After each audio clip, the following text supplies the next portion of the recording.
The Why of Now, Part 2. In one of the Bob and Alice AI reviews, Alice says, "We have all been there before.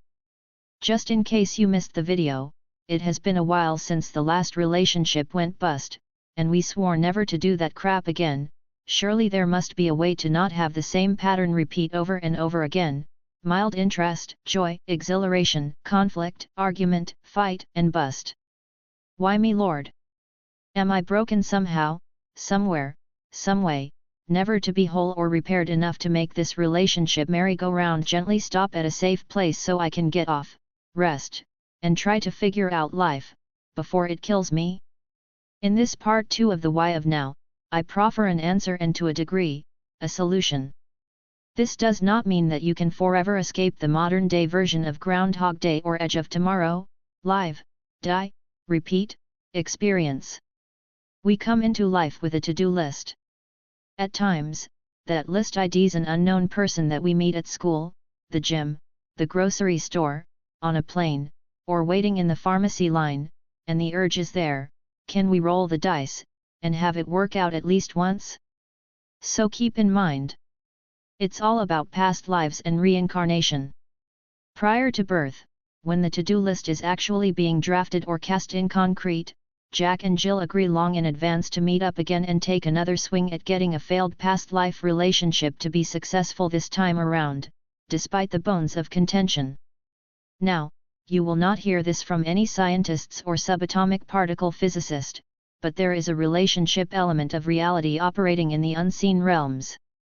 When Jack and Jill or Glenda and Gary meet up again, they find that the stage is already set up to make an attraction happen, the emotions and juices get flowing, and the nth round of the relationship restarts.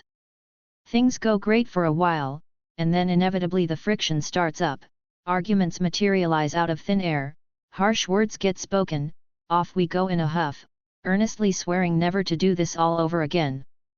Newsflash, this whole scenario is by design. It is fundamental to the universe. Nothing persists as well in the universe, undiminished in strength and intensity, as undischarged emotional energy. As long as there is a thought form buttressing a previously generated emotional stance, then that stance will persist, unchanged and remaining in full strength, despite time or distance between its creation and release. Continents can drift apart, mountain ranges rise and wear away, but a thought form supported emotional energy chunk will live on forever, until, that is, it is recognized, honored, and received by the parties involved. The energy is held in stasis until some number of lifetimes away in the future the two of you manage to arrange to meet again without memory, and this is key, of the initial cause.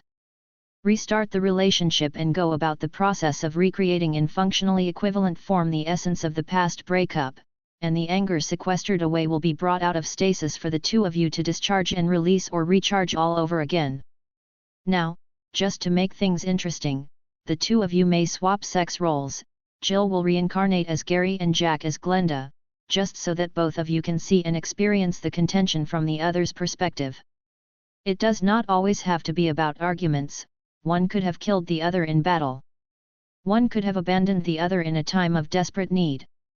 One could have swindled or cheated the other in business or trade. In such cases, it is best for the returning pair to not consciously know the nature of the past parting issue, as conscious knowledge would then get in the way of the repair process. But in many other cases, a conscious awareness of the underlying cause or causes can at least prepare one for getting into gear, before actually engaging the drive. This, however, presupposes that both parties can be adult enough to deal with harboring truly terrible knowledge. So, when we look at renewing a past relationship, try to keep in mind this gem of advice from the Special Forces Experience Treasure Trove. Nothing beats having good advance intel when entering a new tactical situation. And solid comms are at the heart of it. In the following part 3 of this thread we will get into the nature of comms. If you are having an upset tummy at this point, then maybe give it a rest. As the Brits say, cheers.